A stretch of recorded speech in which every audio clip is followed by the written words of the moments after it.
Nagbabala ang Communications Department sa panibagong modus ng ilang sindikato na nagpapadala ng link na akalaing lehitimo para makapanloko.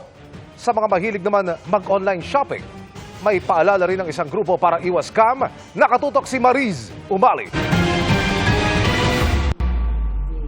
Aminado si Nympha na addict na siya sa online shopping. Katunayan, anuman daw ang makita niyang maganda ay nahihikayat kagad siyang i-add to cart. Dahil madalas din na raw niya sinusuri ang pinagbibilhan, nakailang beses na nga raw siyang naloko. Kung hindi tamang produkto, kulang-kulang naman ito. Masama ang loob ko. Ang ginawa ko kaagad, tinext ko yung seller na ang ganda-ganda ng ipinakita nyo tapos hindi naman ganun yung i-deliver niya sa akin. Sabi ko, manloloko kayo.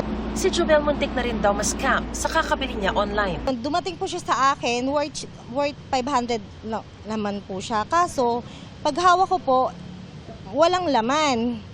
Tapos, hindi ko po pinali si rider. Inopen ko po sa harap niya. Yun nga po, wala siyang laman. Nakakatakot po. Sayang, nakakatakot. Na makuha na nga po ng pera. Babala ng grupong Digital Pinoys, maraming nagpapanggap ng lehitimong negosyo pero scammer pala. Ang iba, kumukuha pala ng mga personal na impormasyon gaya ng online banking details. Kaya dapat ang iba yung pag-iingat. Pero ang Department of Information and Communications Technology nagbabala rin sa isang panibagong scam na ginagawa raw ng ilang mga sindikato. May mga umiikot na sasakyan na may kargadong mga equipment para mag-capture ng lahat ng cellphone number doon sa kapaligiran.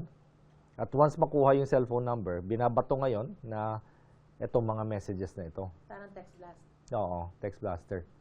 Maaari raw malinlang ang publiko dahil nagpapadala ang mga ito ng links na akalaing lehitimo pero peke pala. Dadalhin ka doon sa mismong site na mukhang kamukha nung lehitimong site kasi kinopya lang nila.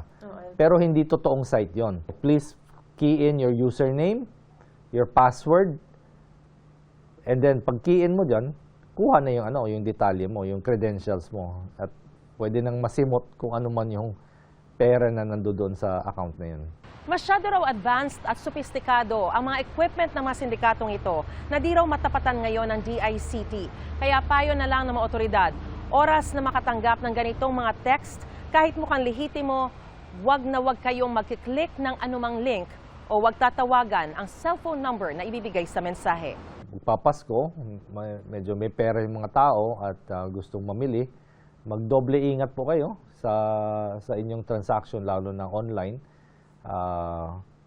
Always be suspicious of your kung sinong, lalo na kung unsolicited.